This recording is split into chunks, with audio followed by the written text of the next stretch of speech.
Just a stone's throw north of where the Patterson River meets Port Phillip Bay is a suburb called Bon Beach, where I was lucky enough to go and meet David Wilson from Bonnie Timberboards.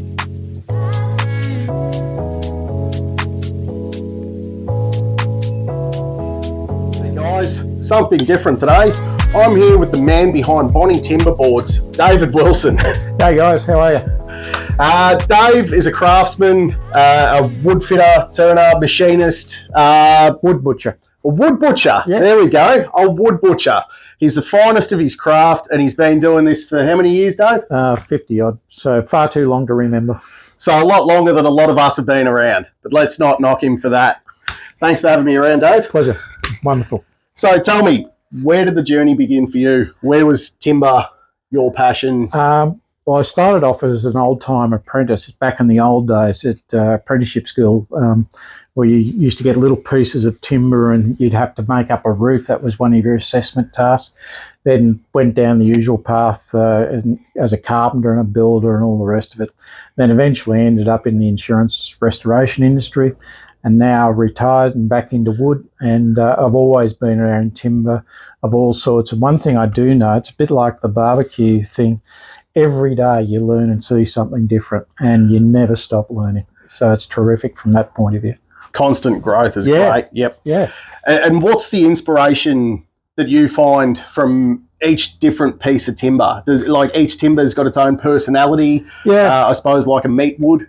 Yeah. Well, I think there's a lot of similarities in the barbecue world, and as bizarre as that sounds, but there's I see a lot of creativity, a lot of entertainment, people trying all sorts of innovative things, and woodwork's the same, or at least the woodwork I enjoy. So putting together a board like this for the big man himself, with Conkerberry in it from North Queensland, and a big board of Tassie oak, and being able to engrave the name in there so that he can enjoy it, that gives me joy.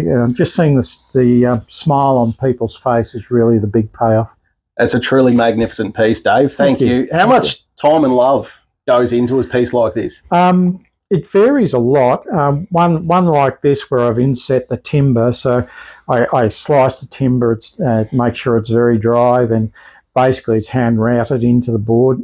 So those little slices are probably a bit over 1/2 mil thick. And then we surface the board. There's probably 3 to 4 hours work in a board like this, but not all at once. I'll have, as you may see from some behind me, I'll have a dozen boards on the go at any one time. Yep. No, it's fantastic. So a board like this, obviously I'm going to do some close-up shots of it. It is magnificent, possibly the best board I've seen in my life. Every piece has its own personality. Yep. Is there ever been boards that haven't lived up to your standards? Yes. Yep. Yes, it definitely has been. I was taught in the old school, and I can still remember my boss kicking my backside in a country house one day when I did something, and I said, I'll be okay, it's only a bush job, and I can still feel his boot in my backside over that. So what I learned from that is if it's not good enough to have in your own home, don't have it in somebody else's. So there have been boards that have gone through the cutting saw over here. There have been boards that have been cut down, and there have been boards that I've just been disgusted in and thrown away. Oh, very good. Quick question. If a snail's got no shell, is it homeless or naked? Jeez. Well, I'd have to say homeless, I reckon. Or it's a slug. Or it's a slug. Yeah, it could be. Could be. No, very good. Or a witchy grub. Or a witchy could be, yes. There you go. And how's the apprentice? How's Sid going? Sid's well. Yep. She wasn't well this morning. It was a bit cold here where we are, and she was on the couch and asleep, and I think I got a photo and put it up, but she usually, as soon as she knows I'm up and moving, she's running around wanting wood. But she didn't like it this morning, so I left her alone and asleep on the couch. Marvellous, mate. Yeah. So, final question for you. You're a master at this craft. Yep. How do you fare in the kitchen or around the barbecue? Actually, I'm not terrific on barbecues, I've got to say. I see so many talented people doing so many wonderful things. I do enjoy cooking, believe it or not, and I think I'm reasonably good at it, but really basic stuff like lasagna. Our family has a thing called Dad's Pasta, or Old Guy's Pasta, or a few other adjectives they use occasionally. And yeah, I enjoy cooking, but I haven't been able to get into the barbecue thing that much. But I'm looking forward to tasting some of yours, mate. Mate, I can't wait to carve up some beautiful meat on top of this delicious board. Yeah. What is this again, mate? That's all Tasmanian oak, and that's cockleberry from, not cockleberry, I get it confused all the time, conkerberry from northern Queensland. So it's orange in colour, it's a hardwood.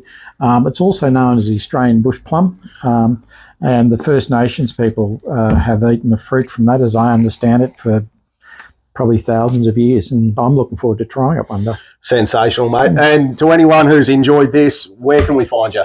BonnieTimberboards.com.au, or of course on Instagram. Love it if you follow us along on Instagram, just at Bonnie Timberboards. And if you're ever down this way on the beautiful peninsula, down Bond Beach Farmers Market, yep. And when's that held? Second Sunday of every month. It's the best market in Melbourne. We're always there.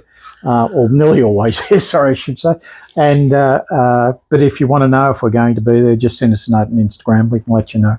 Fantastic, Dave. Lovely. Thanks very much for the board. It's a pleasure. Absolute pleasure. No worries, mate. Thank you.